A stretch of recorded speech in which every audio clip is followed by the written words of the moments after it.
Okay, here's a tip for noobs. Don't download strange binaries unless you absolutely have to.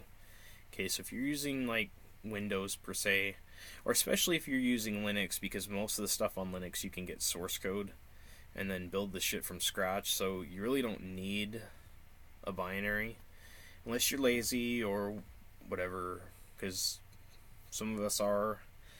Uh, you get you. But if you do have to download a binary, make sure it's from the official site. Make sure it's you know, make sure you checksum it when you download it. I know it's people are who the fuck does that, but anyway, scan it. Uh, Scan it with an antivirus. Scanning it with an antivirus doesn't necessarily fucking mean anything.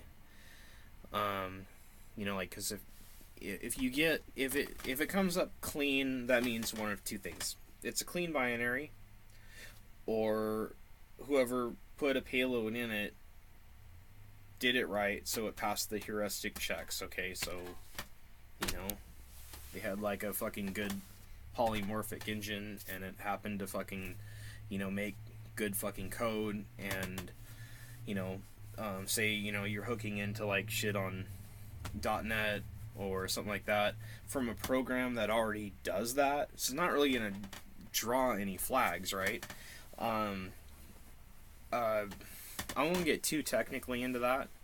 It's not something I'm even good at. But if you want to check out this study that I did, anyway, there's this nifty program called Shellter, and you can use that in conjunction with Metasploit to make some pretty good payloads for Windows. And I wrote a decent PDF on it like a year and a half ago. I'll post a link in the description. Anyway, so don't download strange binaries, and if you do, make sure that you at least do some due diligence.